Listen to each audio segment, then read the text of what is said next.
Ladies and gentlemen, welcome to episode 2 of my Football Manager 24 save with Wrexham. Now we are here for two competitive matches, one in the league and one in the cup. We've seen a fair bit of transfer business as well. Unfortunately, if you didn't watch the last episode, we didn't get either Ravel Morrison or Mamadou Sakho. It seemed they were a little bit too unrealistic, although the wages they actually went for to other clubs were a lot less than what we offered, which seems bizarre. But if you do go on to enjoy today's video, make sure to like, comment and subscribe. 30 likes on today's video would be massively appreciated. I'll just quickly go through and give some praise and criticism to some of our trainers. So we'll go have a look at our transfer history. Then we have seen a few departures. Jacob Mendy has joined Oldham on loan for the remainder of the season. Obviously they're in the National League, they're paying all of his wages. He was never going to play for us this season, so that does make sense. James Jones has joined Shrewsbury Town on a permanent basis. He's gone there on a one-year deal. They paid nearly £50,000. He's obviously played quite a lot for Wrexham in the National League, but he was like my 5th or 6th choice midfielder, so happy to get him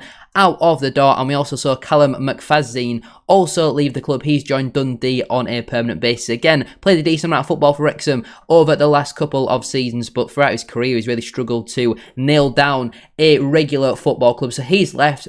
Obviously, we've seen two left wing-backs leave the club. That is because Danny Rose has joined on a deal until the end of the season. £4,700 a week. He's about as good as James McLean in the supportive wing-back role in the left wing-back, but obviously he is championship standard, which is obviously very good for us. And I think just a one-year deal does protect us with him being 33 in case he does get an injury. And we also brought in Kieran Phillips on loan from Huddersfield. We've had to pay a little bit of a loan fee for him, about £30,000, but it has proven pedigree in League 2 and League 1, so happy to get this one in through the door. Like I say, League 2 ability, and with Paul Mullins' injury at 2012, some more options at the top end of the pitch. Apart from that, make sure to like, comment and subscribe, and let's get into the first game of the series. The first competitive game, should I say. And I have just been told here that if James McLean plays in 15 league games this season, he will get a further season on his contract, which I don't think is the end of the world. He's on £6,000 a week, which is a lot of money, but I think things could certainly be worse. So we'll put the opposition instructions in there. We do have Will Boyle suspended for this game and Paul Mullin injured, so we'll give a start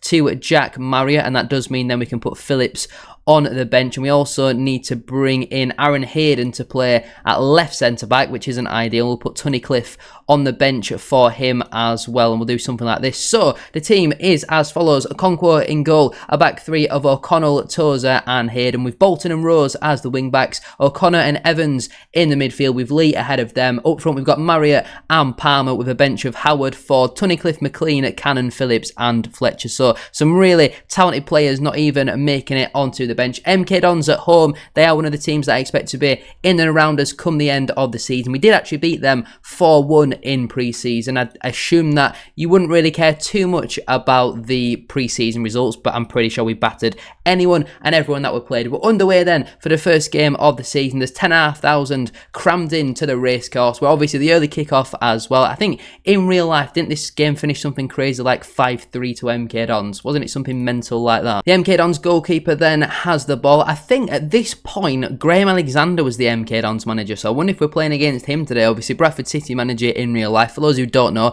I am a Bradford City fan. Dan Kemp's just made it 1-0 to MK Dons. Half an hour gone, first highlight, and MK Dons have scored from it. It seemed just to be a big punt down the pitch, so it's definitely not Mike Williamson in charge as of right now, but they just seem to have so much space. As soon as the ball went into Jack Payne, the run there from Dan Kemp off of Aaron Hayden, there's a reason why he's not going to be a starting centre-half for me. I think he's okay for the level, but nothing better than a backup, and I think he should be defending that a lot better. We know Dan Kemp is one of the best players in this division, as we will now look to build out from the back ourselves. O'Connell finds Bolton. He goes back into Ben Tozer, who is already on a yellow card, which isn't ideal. O'Connor now looking to step in. He finds Ollie Palmer, loses the ball far too easily though, and O'Hara will drive down the right-hand side. Norman now swings the ball in. Harrison looks to jump. That could have been a dodgy potential penalty decision there. Bolton now, he goes inside to Owen O'Connell, former Charlton and Rochdale man, into Evans. Loads of time for him to pick a pass into Elliot Lee. Palmer now looks for Jack Marriott. He's got the pace to get beyond them. What a save that is from the goalkeeper.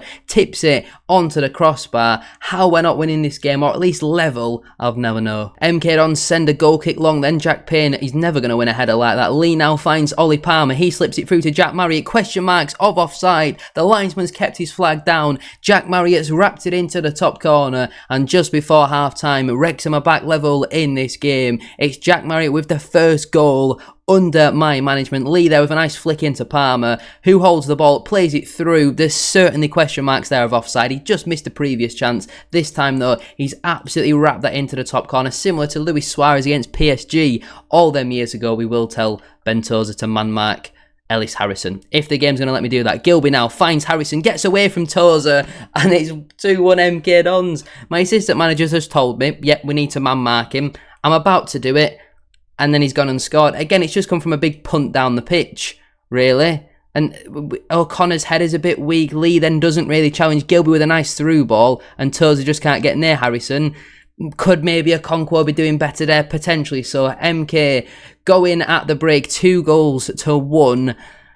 I'm going to tell them I'm not angry, I'm just disappointed. We'll get on the way for the second half, but I can certainly see some changes coming. That is where our big squad and our squad full of a lot of quality is going to come in very handy towards the end of the season, especially when we're playing all them matches where you're playing Saturday, Tuesday, and you need to do your rotations. But so far, it's not been a great start to life as the Wrexham manager. Corner here for MK Dons. It is taken short. You don't see many short corners on Football Manager, but the header does go over the bar eventually. They've got until the hour mark, and then I'm starting to make changes because so far, this is simply not good enough. We're not really creating too much. Yes, we've had a lot of the ball, but we're not really doing much with it. Let's make some substitutions. We'll already go on to an attacking mentality as well. I am going to bring off Danny Rose for James McLean. We're also going to maybe actually bring Ford on for Luke Bolton on that right hand side, change both the wing backs and hope that these two can give us a bit of energy down the flanks. We've not really seen much from either Rose or Bolton in that opening hour. So Tozer now finds Hayden. He's got a little bit of space to step into. Out wide to McLean, on off the bench,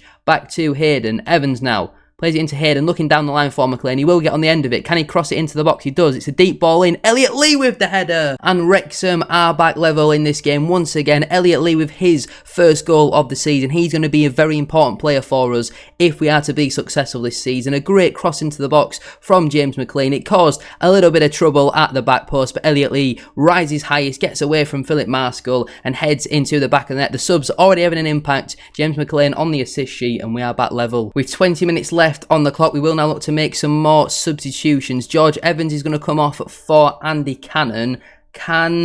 We'll put O'Connor now as a box-to-box, and we'll put Cannon as the ball-winning midfielder. We're also going to bring on Kieran Phillips for Jack Marriott and Stephen Fletcher for Ollie Palmer. So we're changing both the strikers. Let's hope that one of them can maybe find themselves on the score sheet. What I also tried to do with the squad numbers is keep them as similar to what they are in real life now, if that does make sense. Just so if there is any Wrexham fans watching, you know who is who. 5 minutes left on the clock then. Can either side find a winner in this game? It's been a big match to start out with. 4 goals. It's been very action-packed. 2-2 draw. It's not the end of the world. You do want to be winning your home games, but without Paul Mullin against a fellow promotion rival, it's not the end of the world. I think MK will definitely be the happier of the two teams. I'm a little bit frustrated we couldn't win. We now have a game against Shrewsbury away in the Carabao Cup, so the return of, was it Jordan James or Jordan Jones? I can't quite remember. There's a lot of players that we have, and I've only just met them. It is James Jones. He's going to be returning. Well, we're going to him, aren't we? But before we do that, we do have Ben Jackson join the football club. He can play left back, right back, left wing back, or right wing back. Obviously, plays for Barrow in real life. Very good player. He's joining on loan from Huddersfield Town, which is positive news for us. Just a different option to have. Ollie Palmer don't want to welcome anybody. It does now mean we're going to have to deregister somebody, which is going to be someone who's not really going to play much football this season, who I want to leave. Maybe Jordan Davies. We're going to unregister Jordan Davies so we can register Ben Jackson. It might be slightly controversial. Actually, no. We'll unregister Ryan Barnett because he's like 6th choice wing back and we need to send him out on loan. So we'll do that instead. We'll also give Ben Jackson the squad number 16. I think that does make sense. Let's get into the second game then of today's episode, unless any further transfer business does happen. Let's move on then to the second game of today's episode. We have made, I think, 10 changes for this game. We've got Howard in goal, a back three of Hayden, Tunnicliffe and Boyle, with Jackson and McLean as the wing backs, Cannon and Young in the midfield, Davies ahead of them, with Phillips and Fletcher leading the line. On the bench we've got Leighton, Barnett, O'Connell, Rose, O'Connor, Lee, Marriott, Palmer and Sam Dalby as well. Actually, Hayden played in the last game, didn't he? So it's only the 9 changes. We've still got Hayden and Boyle in from the last game, but I'm feeling slightly confident about this one. Yes, Shrewsbury are technically the division above us, but Paul Hurst is their manager. He's not amazing. They do still have some decent players though, the likes of Dan Udo, Che Dunkley as well, who they did go on to lose in real life in the following summer. But in terms of Football Manager, they have got some decent players. Shrewsbury away, this is a bit of a derby as well, isn't it? So we need to get up for this one, and let's hope we can get into the next round of the Carabao Cup, although it's not really my priority this season in all honesty. Early free kick for us here, then it will be Luke Young to take around, what, 25 yards out? Something like that. It's off the top of the crossbar. Really good strike there from the now Cheltenham Town man. And that was really unlucky for us. Bayliss now with a corner for Shrewsbury. Right-footed outswinger deep towards the back post. Young heads away, it falls to Winchester, and they've now hit the woodwork as well. Hayden is able to clear the second ball, but both sides hitting the woodwork inside the first 20 minutes. I can see this one being another goal fest. Corner ball for us, which McLean will send into the box, headed away there by Dan Udo. McLean cuts in on that left foot, finds Hayden. Oh my God, Aaron Hayden, what a strike. He's found the top corner there with an absolutely brilliant attempt. What a goal that is from Aaron Hayden. The first corner into the box from McLean wasn't amazing, headed away by the now Wycombe Wanderers striker. McLean cuts in on that left foot, lays it off to Hayden, who from outside the penalty area slapped that into the top corner. What a strike that is. Some would argue he was maybe at fault for one of the goals we conceded in the last game against MK Dons. He certainly made up for it there though. What a strike. We're going to go in at the break, probably ahead, or can we maybe double our lead? Young again with the shot, just over the bar, not quite as close on this occasion, but it's been a really positive first half on the whole. We go in 1 goal to the cud. That is a very good first half performance, and what is probably pre-planned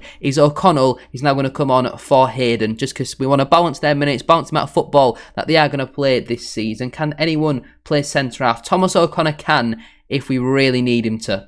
But we don't really need him to at the moment, so we're going to continue. Just the one change at the break, which was pre-planned. The goal scorer is coming off. Free kick, which Young will take now. Sends it into the box, headed away, only momentarily, but it is now an opportunity for Shrewsbury to counter. But a Captain Young puts his foot in, and we do win that ball back. Tunnicliffe now, with a little bit of time, he goes all the way back into Mark Howard, who's certainly impressed in pre-season. Boyle now finds McLean on this left-hand side, looks down the line, although Dunkley is able to intercept that, and now it's another opportunity for Shrewsbury to counter, but it's cut out by Andy Cannon. Ball through, looking for Phillips. He's really scrappy at the moment. Eventually Morosi is able to claim, but it looks like that's not going to be the end of the highlight, as Morosi sends it forward from a Coventry and Doncaster goalkeeper. I think Hinch is now in on goal though, and Jack Hinchy levels things up from seemingly out of nowhere. It's just another long punt up the pitch, and we've not been able to deal with the second ball, despite it being a completely different 11 on the whole. Defensively, we've not been able to deal with it. Who is the centre half there that kind of got turned a little bit too easy? Is that Tunnicliffe? Far too easily there. Howard's not really got any chance, and Shrewsbury 5 minutes into the second half are back in this game. That's disappointing, to be honest with you. I expected better from this team. I think we've got better players than to be constantly conceding these really cheap, sloppy goals. And we do now have a throw, and we're going to make some substitutions after this highlight as well. McLean finds Cannon, he looks for Davies, he plays it through to Kieran Phillips, and on his first start for the football club, he's already on the score sheet. Some people might have been questioning the signing, looking at his star rating and some of the other strikers that we've already got. Did we really need another striker? Kieran Phillips is a serious player at League 2 level. Jordan Davies there slips it through, and Phillips, I mean, the keeper could maybe do better with that, but it's still a nice finish into the back of the net. Let's go make some more substitutions, then we'll do a double change here. McLean's on a booking and tired, so he's going to come off for Danny Rose, and Andy Cannon is also going to come off for Thomas O'Connor. In the midfield, at some point, Stephen Fletcher is going to come off as well for Sam Dalby. I don't know if we'll do that on the 65th minute or 70th. We'll have to wait and see, but there is certainly a plan for more substitutions, and I do want to get some more of the fringe players some minutes. What on earth is Howard doing here? What on earth? Goodness me, it looks like we've got away with it momentarily. He's come out and punched that one. Hinchy with a volley. Goodness me, lads. somebody, I don't even know, but have a word with Mark Howard. How is he still on a 7-match rating? He's just given me a heart attack. That should at least put it down by 0.5 on its own. Let's praise the players once more, and we'll do a double substitution. Fletcher will come off for Sam Dolby, who will now play as a target forward, I guess, and Kieran Phillips will also come off. I didn't mean to click on it. He's going to come off for Jack Marriott just to give him some more minutes as well, because when Mullin does return, Marriott's then going to find himself as second or third choice option. Maybe not. If he's going to drill them in like that, then he's probably not going to find himself second or third choice option, is he? Because he's got 2 in 2. Marriott on off the bench. He's only been on the pitch for a matter of moments, and he's drilled that into the bottom corner. What a finish that is from Jack Marriott. It's Shrewsbury 1, Wrexham 3, and it looks like we are going to be progressing through into the next round of the Carabao Cup. To say we played largely our second team where we could, we've absolutely destroyed a League One side here. I know they're not the best League One side in the world, but our former player, the central midfielder Jones, is actually playing for Shrewsbury in this one. It looks like he's having a pretty decent game. Tunnicliffe now finds Boyle. I am a little bit concerned about Boyle's match minutes that he's played recently. Jack Marriott's in the penalty area again, and he scored again. Jack Marriott heard me say that he could be third choice advanced forward option, which would be like 5th, 6th choice striker, and he's thought, you know what, I'm going to score 3 goals in 2 games. Fair play to him. This is exactly the type of response that you want when your manager says, maybe you're not good enough. Just go and score goals. That's always going to help. Brilliant finish again from Jack Marriott. Again, the keeper could potentially do better, but Jack Marriott has certainly been the star of the show so far. He wants to keep his spot. Even when Paul Mullin returns, Jack Marriott is saying, you need to keep playing me. Jones now plays it in to Bayliss, through to, that's a great strike, Juan Familia Castillo, and Shrewsbury have a goal back. It's 4-2. It's been an episode with a lot of bloody goals, hasn't it? We don't really need to watch a replay of that. Let's get to the full-time whistle. Job done. We're into next round of the Carabao Cup, and that, on the whole, I would say has been a pretty positive episode. We've got some good transfer business done. We're through to next round of the Carabao Cup. We're still undefeated in the league. Lovely stuff. Yeah, well done, Jack Marriott. I'm certainly going to praise you. I'm very pleased with your work today. Brilliant stuff. But anyway, I'm going to leave it there then for today's video. If you have enjoyed, make sure to drop a like on there for me and subscribe to the channel as well if you are new. I'm being told to put Max Cleworth in the first team. He did actually end up signing that new contract, but we're not going to do that just yet. Thank you all for watching. Have a great rest of your day. We've got Grimsby at home in the next round, and I'll see you very soon for another episode where I'm telling you now there will be a lot more signings by then.